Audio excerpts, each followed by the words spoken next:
Aquí comienza Reencuentro, una cita con nuestra tradición y los temas de la actualidad a la luz de la Torá. Reencuentro le propone un encuentro con el judaísmo.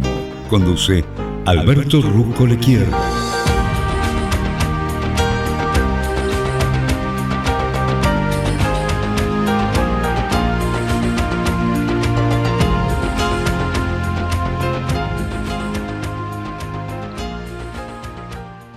Muy buenas tardes, aquí Alberto Ruscolquier los saluda y le da las gracias, por supuesto, por estar acompañándome ya hace 30 años aquí en este programa Reencuentro, para beber en los exquisitos e inagotables manantiales de sabiduría de la Torá. Muchísimas gracias por acompañarme. Hoy un día especial, bueno, claro, todos los días de nuestra vida son días especiales. Estamos en el día 7 del mes de Adar 1 del año 5784 del calendario hebreo. En el calendario hebreo, este año tenemos 2 meses de Adar, Adar 1 y Adar 2. Es un año bisiesto, pero podemos decir que técnicamente se denomina un año embolesmal. Así que gracias por estar conmigo. El día de hoy, viernes, el horario para prender velas de Shabbat está establecido para la ciudad de Buenos Aires a las 19 horas 29 minutos y el Shabbat termina mañana a las 20 horas 25 minutos. La verdad que es un mes muy, pero muy especial.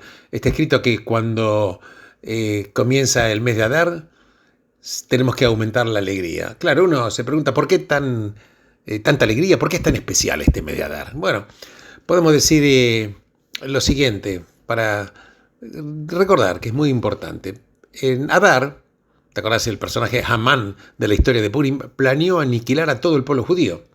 Y cuando el plan hizo un giro totalmente diferente. Yo diría que giró en U y los judíos vencieron a sus enemigos. El mes se transformó del dolor al júbilo y a victoria.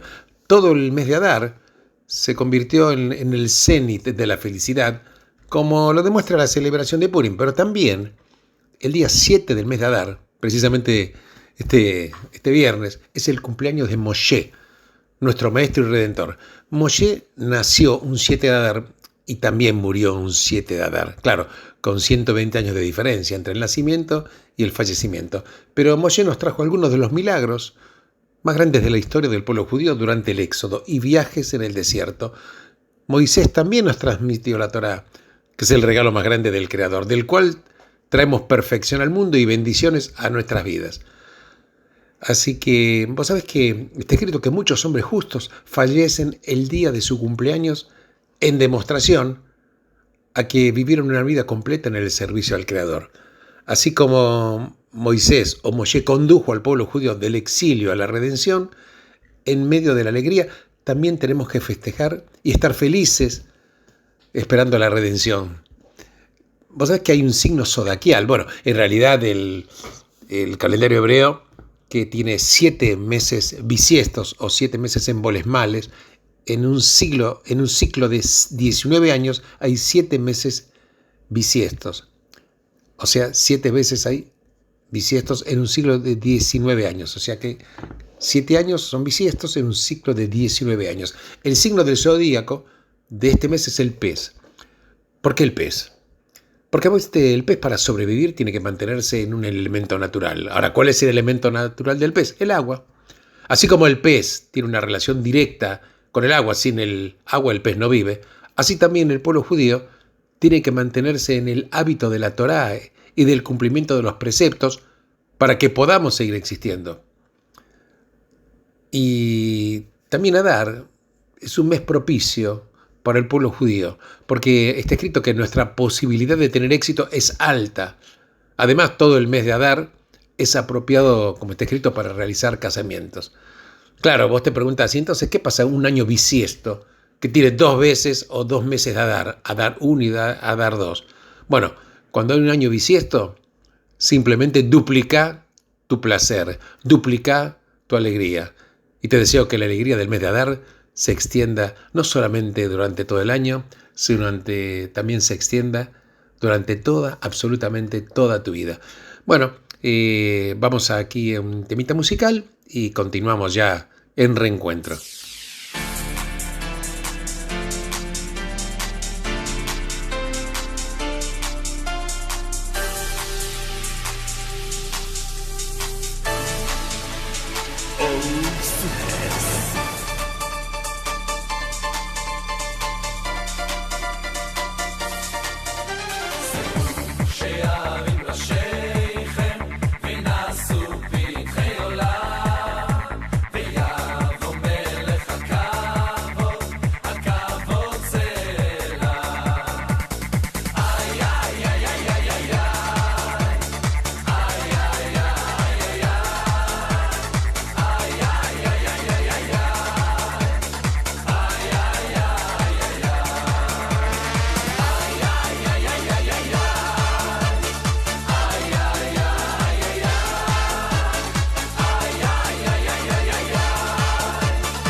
השם ישמור צאתך ובואך מעתה ועד עולם.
Bueno, la porción de la Torá que nos toca charlar es la parashá Terumá, que quiere decir, o Terumá, ofrendas.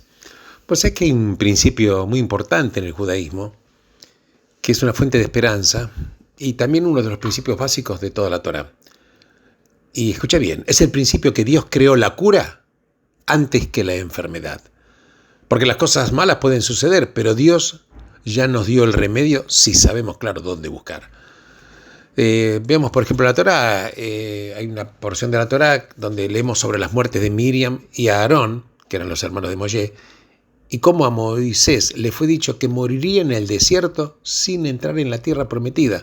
Claro, este es un encuentro tremendo con la mortalidad, pero hay siempre esperanza. ¿Por qué? Porque la Torá nos asegura, por adelantado, que vamos a tener siempre una superación, porque la mortalidad humana no nos impide finalmente estar en presencia de la inmortalidad divina. Y esta es una clave fundamental para entender la porción de la Torá de esta semana. Claro, Cuando hablamos del becerro de oro, viste que nos recordamos que el pueblo judío pecó adorando un becerro de oro. Pero, ¿cuál es el verdadero sentido o la explicación respecto de la respuesta de Dios? La verdad que incluso acá se habla de la respuesta de Dios respecto del pecado del becerro de oro. Pero colocar la respuesta de Dios de alguna manera está colocado por adelantado, porque no está cronológicamente ubicado en la Torá. Te quiero decir que el libro de la Torá no es un libro de historia. Los hechos no se repiten, no se cuentan cronológicamente como un libro de historia, no es un libro de historia. Está en esta porción puesto aquí, antes del pecado, para decirnos que la cura existió antes que la enfermedad. Entonces, vamos a ver un poquitito y vamos a hablar también acerca de lo que el pueblo judío construyó en el desierto, que es el santuario, que en hebreo se dice Mishkan, y todo lo que implica, lo que significa. Pero primero tenemos que entender lo que sucedió mal en el tiempo del becerro de oro. La Torá es muy sutil y nos da una narrativa que puede ser entendida en diferentes niveles. Uno puede decir que el pecado del becerro de oro fue por el fracaso del liderazgo de Aarón, el hermano de Moisés. Claro, y esta es una impresión fuerte que recibimos cuando leemos Éxodo. Entonces sentimos que Aarón debió de haber resistido el clamor del pueblo. Él tenía que haberles dicho que fueran pacientes, de una manera más insistente. Debió de haberles demostrado el liderazgo, no lo hizo. Cuando Moisés baja de la montaña y le pregunta qué ha hecho, ¿qué le responde a Aarón? Dice textualmente: no estés enojado, mi señor. Sabes lo propensas que son estas personas al mal. Me dijeron: haznos un oráculo que nos lidere, ya que no sabemos lo que le ha pasado a Moisés, el hombre que nos sacó de Egipto. Entonces les dije: quien sea que tenga cualquier joya de oro, que se la quite. Entonces me dieron el oro, lo puse en el fuego y se forjó este becerro. Esto la verdad que es un fracaso de la responsabilidad. Es un espectacular caso de negación. Entonces, esto podría ser interpretado como una historia del fracaso de Aarón. Pero una lectura más profunda sugiere que es sobre Moisés, porque fue su ausencia del campamento lo que creó la crisis en primer lugar. Claro, el pueblo judío estaba esperando ansiosamente y vio que Moisés no bajó de la montaña cuando tenía que haber bajado. Entonces el pueblo empezó a ponerse nervioso, se dio cuenta que le estaba tomando mucho tiempo a Moisés regresar de la montaña. Se reunieron alrededor de Aarón y le dijeron: haznos un oráculo que nos lidere. No tenemos idea de lo que le ocurrió a Moisés, el hombre que nos sacó de Egipto. Así está escrito textualmente. Entonces Dios le dijo a Moisés lo que estaba ocurriendo y le dijo: baja. Se refería a la montaña, ya que tu pueblo al que sacaste de Egipto ha forjado una ruina. Baja sugiere, ¿qué quiere decir? Sugiere que Dios le está diciendo a Moisés que su lugar está con el pueblo a los pies de la montaña, no con Dios en la cima de la montaña. Cuando le dice tu pueblo, implica que Dios le está diciendo a Moisés que el pueblo era su problema, no el problema de Dios. Él estaba a punto de renegar del pueblo. Moisés apuradamente reza a Dios por el perdón, entonces descendió. Entonces sucede todo un torbellino de hechos. Moisés desciende, ve lo que le ha pasado, rompe las tablas, quema el becerro, mezcla las cenizas con agua y hace que el pueblo las beba, entonces pide ayuda en castigar a los que hicieron el mal. Él se ha convertido en el líder en el medio del pueblo, restaurando el orden donde un momento antes había caos. Y sobre esta lectura, la figura central, ¿cuál es? Moisés. Él había sido el líder más fuerte de los fuertes. El resultado fue que cuando él no estaba, el pueblo sintió pánico. Esta es la desventaja de un liderazgo fuerte. Pero entonces sigue un capítulo, Éxodo 33, que es uno de los capítulos de la Torá más duros de entender.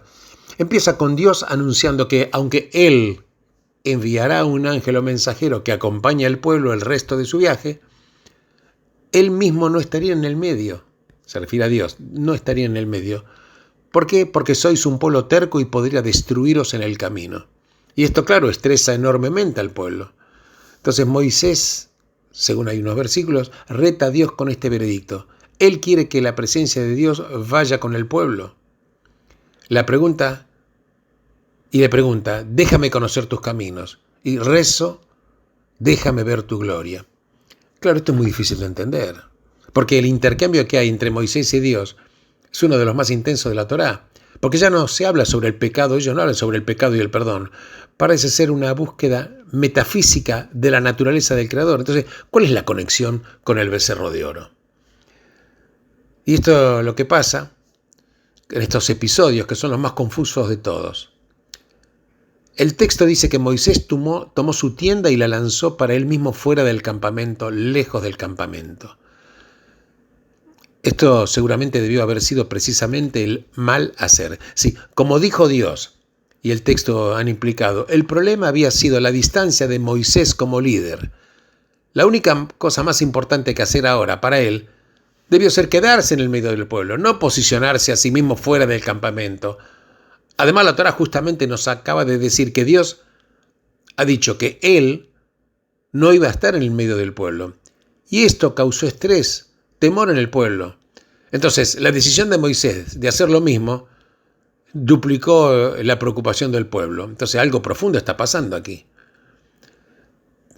Entonces, posiblemente Moisés está tomando el acto más valiente de su vida, quizás. Le está diciendo a Dios, no es mi distancia la que es el problema. Escuchen bien esto. Le está posiblemente Moisés diciendo a Dios, no es mi distancia la que es el problema, es tu distancia. El pueblo está aterrorizado de ti. El pueblo ha atestiguado tu abrumador poder. Te ha visto hacer que el más grande imperio caiga sobre sus rodillas. Te vieron convertir el mar en tierra seca, bajar comida del cielo, sacar agua de una roca. Y cuando el pueblo escuchó tu voz en el monte Sinaí, vinieron a mí rogándome ser un intermediario. Me dijeron, tú nos hablas y nosotros escucharemos, pero no dejes que Dios nos hable directamente a nosotros para no morirnos. Hicieron un becerro no porque quisieran alabar a un ídolo, sino porque querían un símbolo de tu presencia que no fuera terrorífico. El pueblo te necesita cerca, necesita sentirte no en la cima de la montaña, sino en el medio del campamento, e incluso si no pueden ver tu cara, porque nadie puede hacerlo, al menos deja que vean algún siglo visible de tu gloria. Y esto es la petición de Moisés, que se ve respondido en la porción de esta semana. ¿Qué dice la porción de esta semana? Deja que hagan para mí un santuario en el que pueda habitar en medio de ellos. Esta es la primera vez en la Torá que se escucha el verbo que significa habitar en relación a Dios, como si fuera un vecino. Y de esto habitar se relaciona con Shekin, y esto se relaciona con Shekinah. ¿Qué quiere decir? ¿Qué significa? La presencia divina. Significa la inmanencia de Dios. Dios como uno, quien está cerca. La osada idea de Dios tan cerca como si fuera un vecino cercano. Entonces, en términos de la teología de la Torá, la idea de un mishkan o santuario o un templo o un hogar físico para la gloria de Dios es profundamente paradójica, porque Dios está más allá del espacio. Como dijo el rey Salomón al inaugurar el primer templo, mirad los cielos y los cielos de los cielos y no te pueden abarcar. Entonces, ¿cómo te puede abarcar esta casa? También Isaías dijo en el nombre de Dios, los cielos son mi trono y la tierra es mi escabel. Entonces, ¿qué casa deberás construir para mí donde pueda ser mi lugar de descanso? Qué preguntas, ¿eh? Continuamos.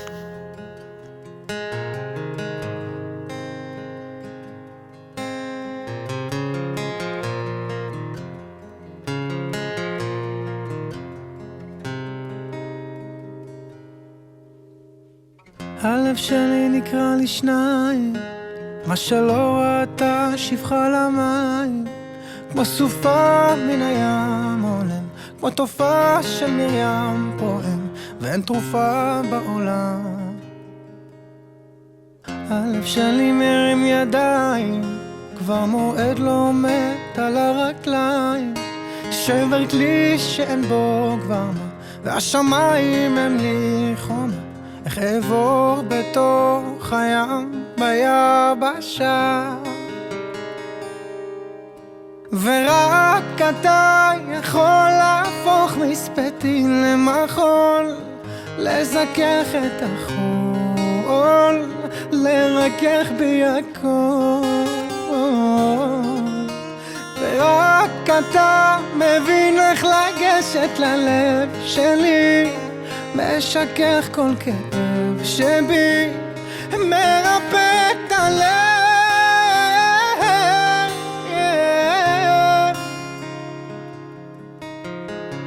הלב שלי נקרא לשניים, חציו השם וחציו לשם שמיים, כמו סופה מן הים עולם, כמו תופעה של מרים פועם, ואין תרופה בעולם ללב.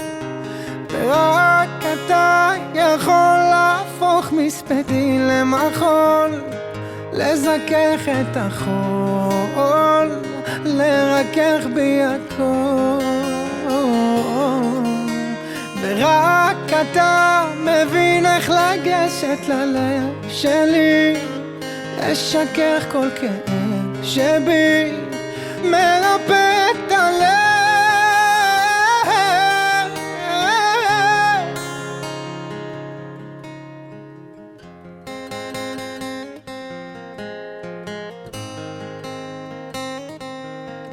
ויש אוצר שמציק לצאן, ואין ציר שיצעק לצור, רק אני מול ים שלם ולב שבור. ואז זה בא אליי בלילה, מתיישב לי על הבטן, אני רק רוצה לישון, לא מבין ושואל למה כל הריקנות הזאת תופסת לי הרבה מקום. ורק אתה מבין איך לגשת ללב שלי, משכך כל כאב שבי, מרפא את הלב.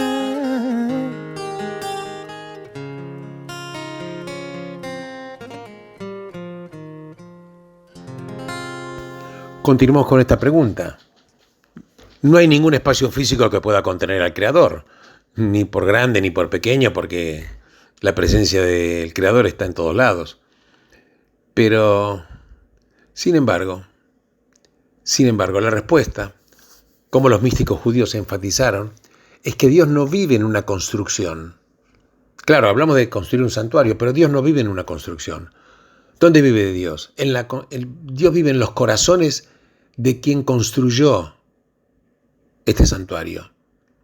Está escrito, deja que me hagan un santuario y habitaré entre ellos.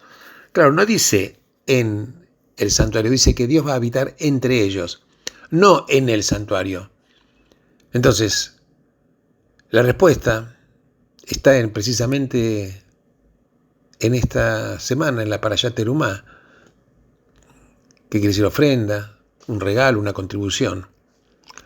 Porque Dios le dice a Moisés, dile a los israelitas que me traigan una ofrenda.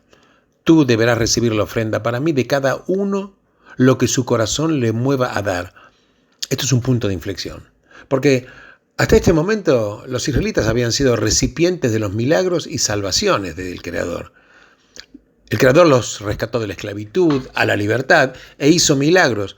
Había solo una cosa que el Creador no había hecho todavía, que era dar a los israelitas la chance de regresar o devolver algo al Creador.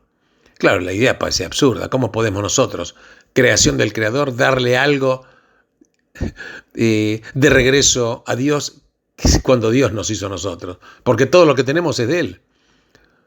Como dijo David en la reunión a la que él llamó al final de su vida para iniciar la construcción del templo. Riqueza y honor vienen de ti. Tú eres el gobernador de todas las cosas. ¿Quién soy yo? ¿Y quién es mi pueblo que podamos dar tan generosamente como esto? Todo viene de ti y nosotros te hemos dado solo lo que viene de tu mano. Y precisamente, ¿sabes qué es la lógica del santuario del Mishkan?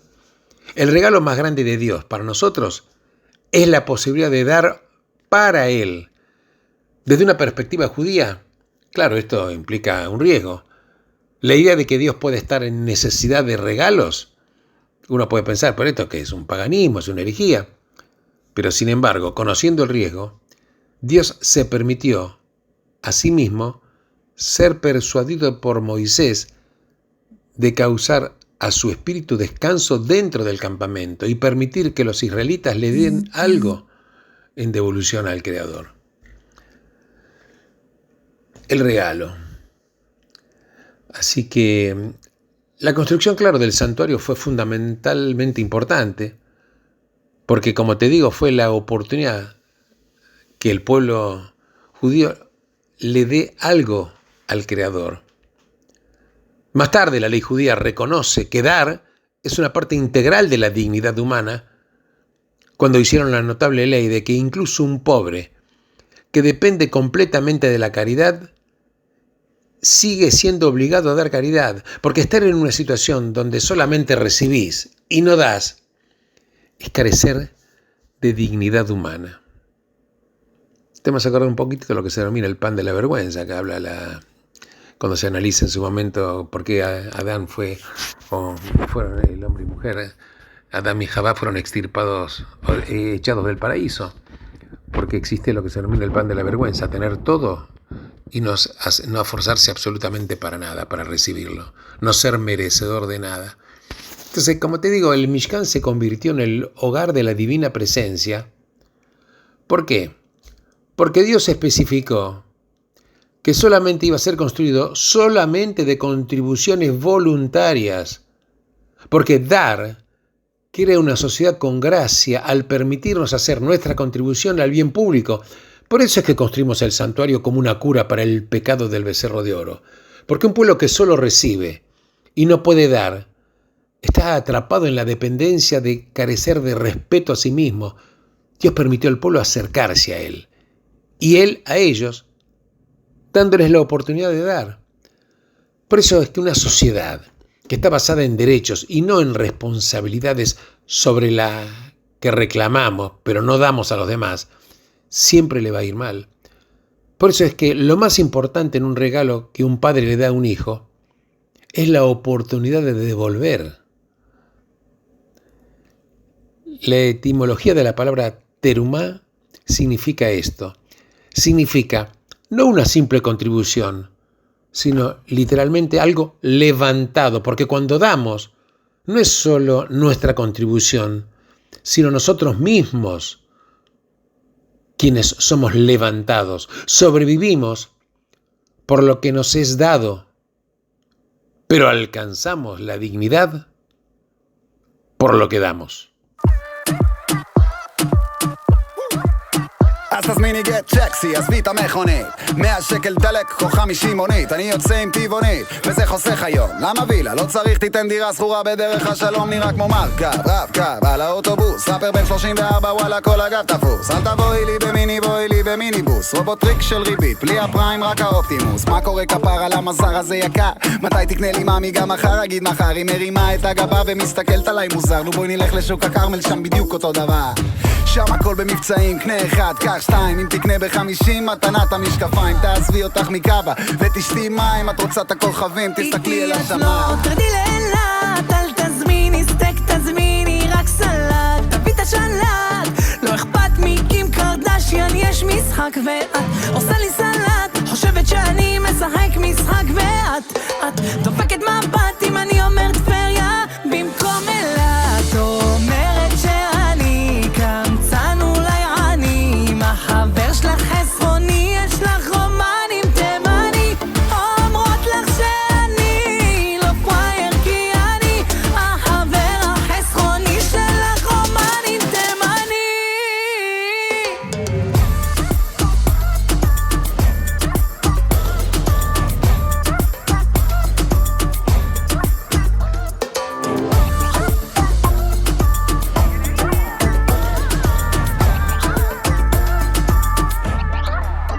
מלצר עזוב קולה, בכלל תביא פפסי או שתביא לי טיונים בקרח יעני נסטי. שתיתי סופר דרינק כחול וזה עשה לי גרפסים, ובשבילי ציון גולן הוא אלביס פרסלי. וזה לא שאין לי, וואלה יש לי, אבל שכחתי את הארנק שם בתוך הבנטלי. ווואלה איזה בנטלי יש לי, בנטלי וואלה רק ב-GTA, במשחק של הבן שלי. תימני זה יחסוך לך המון, יהיו לך ים של סיכויים לזכות גם באירוויזיון. וואלה קח את זה ממני כאחד עם ניסיון. אם הילד תימני בדוק אבא הוא שמעון, לא קרה?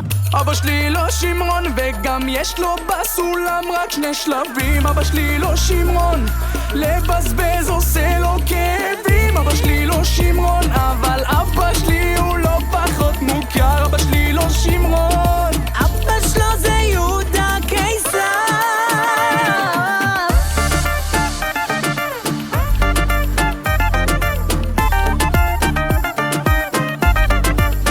איתי את לא תרדי לאילת, אל תזמיני סטייק, תזמיני רק סלט. תביא את השלט, לא אכפת מקים קרדשיאן, יש משחק ואת עושה לי סלט. חושבת שאני משחק משחק ואת דופקת מבט אם אני אומר טבריה במקום אילת. אומרת שאני קמצן אולי עני, מה חבר שלך חסרוני, יש לך רומנים תימני. אומרות לך שאני לא פרייר כי אני החבר החסרוני שלך רומנים תימני. על הגינה נחייגום ונשמע מעכום סעד אלם סעדום יא ג'מאעה יא ג'מאעה. על הגינה נחייגום ונשמע מעכום סעד אלם סעדום יא ג'מאעה יא ג'מאעה.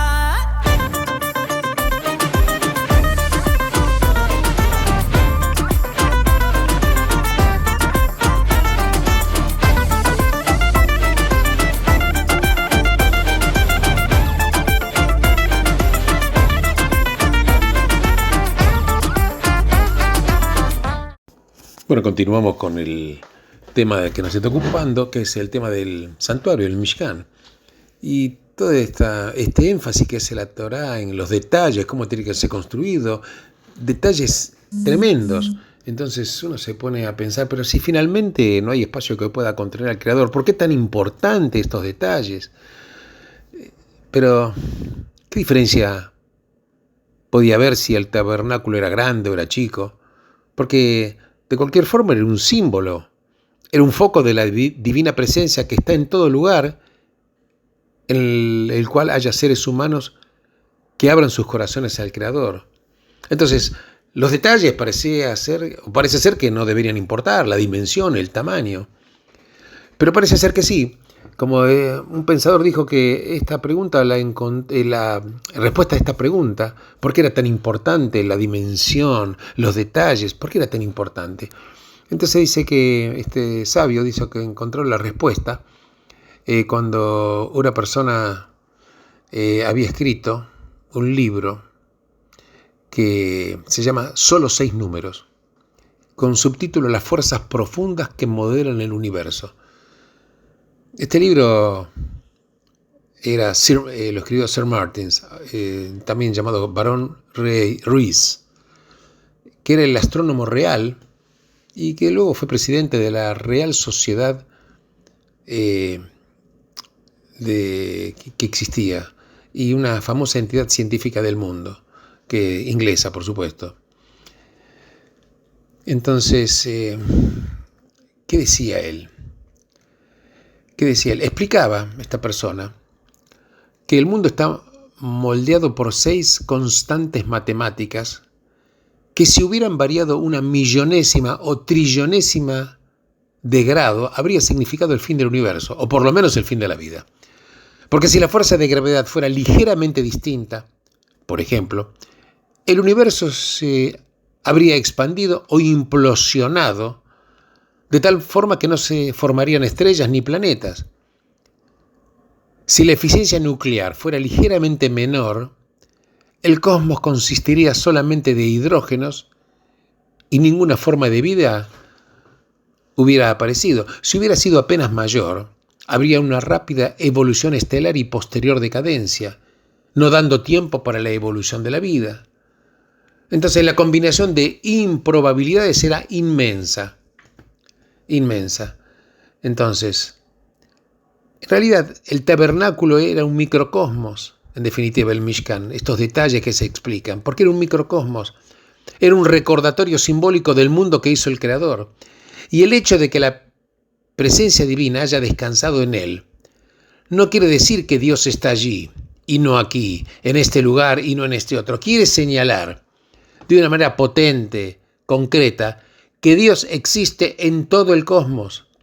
El Mishkan o el tabernáculo era una estructura especular hecha por el hombre para llamar la atención sobre el universo creado por la divinidad.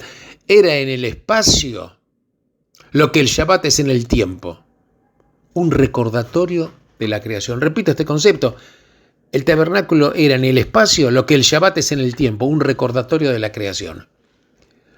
Claro, las dimensiones del universo son precisas, matemáticamente exactas. Si se hubieran desviado en una fracción de grado, el universo o la vida no existirían.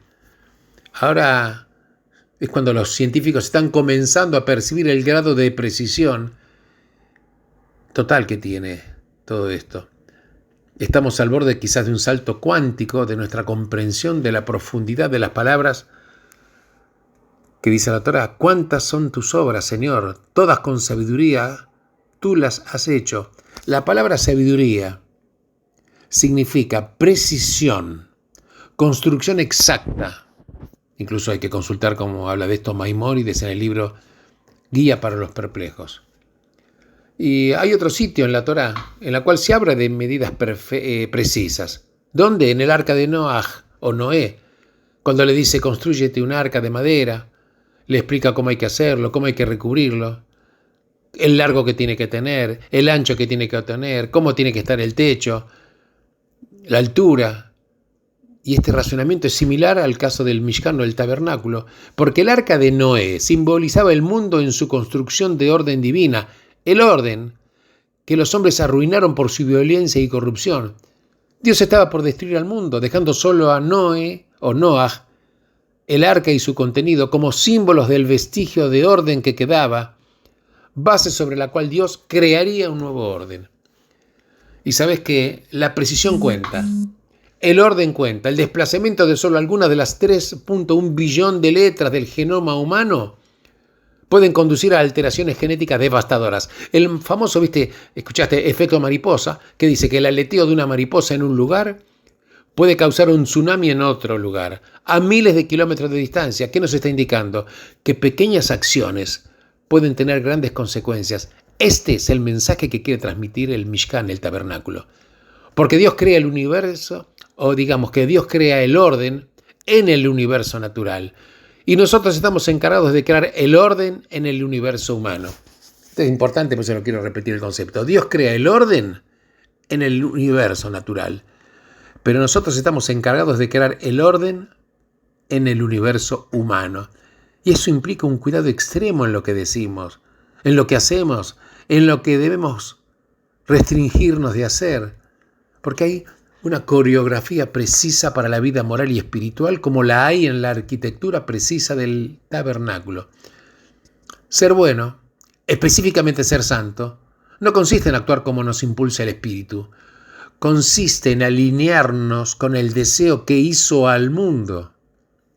Ley, estructura, precisión. De estas cosas está hecha el cosmos y sin ellos no sería. Fue la señal de que lo mismo se aplica al comportamiento humano. La Torá lo plantea con las dimensiones precisas del tabernáculo y del arca de Noé. Yo les agradezco enormemente de haberme acompañado en esta edición de Reencuentro, recordándoles que el horario para aprender vela de Shabbat, hoy viernes 7 del mes de Adar 1, en la ciudad de Buenos Aires, se establece a las 19 horas 29 minutos y el Shabbat termina mañana a las 20 horas 25 minutos. Gracias por haberme acompañado. Benditos sean todos ustedes en el lugar en el cual se encuentren. Shabbat Shalom.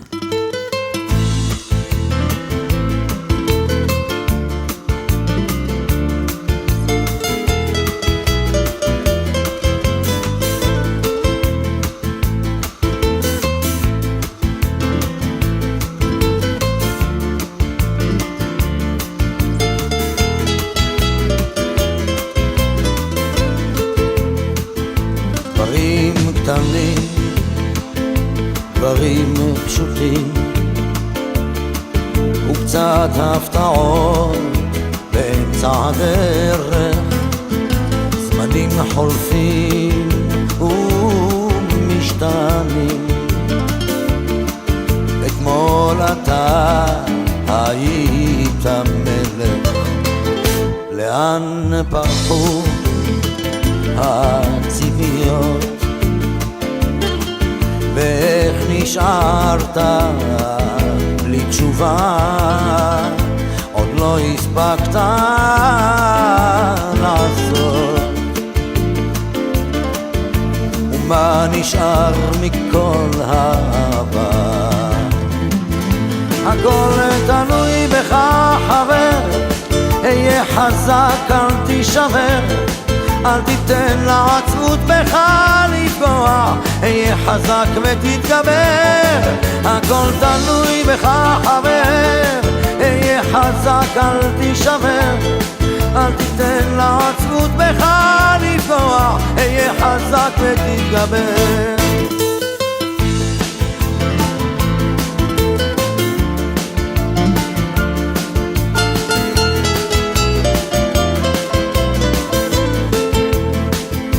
קשה לראות, אך לפעמים גלגל נסגר באמצע הסיפור, ואין כבר כוח לגופך יותר למשוך. יכולת לוותר אבל לך אסור. הכל תלוי בך חבר, היה חזק אל תישבר, אל תיתן לעצמות בך לפגוע, היה חזק ותתגבר. הכל תלוי בך חבר, היה חזק אל תישבר, אל תיתן לעצמות בך לפגוע, היה חזק ותתגבר. המסקנה חבר, אסוף את כל הכוח, קל יותר לדבר כשהפחד משתחרר. למרות הכל אתה מבין שזו הדרך, היה חזק חבר, היה חזק. הכל תלוי בך חבר, היה חזק אל תישבר, אל תיתן לעצמות בך לפגוע, היה חזק ותתגבר. הכל תלוי בך חבר, היה חזק אל תישבר, אל תיתן לעצמות בך לפגוע, היה חזק ותתגבר.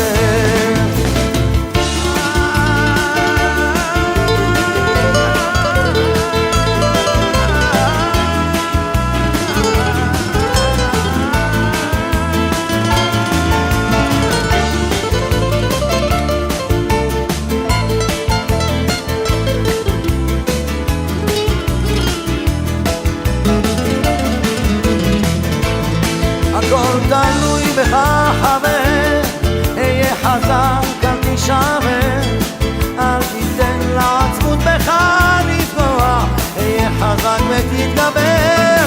הכל תלוי בך חבר, היה חזק אל תישבר, אל תיתן לעצמות בך לפגוע, היה חזק ותתגבר.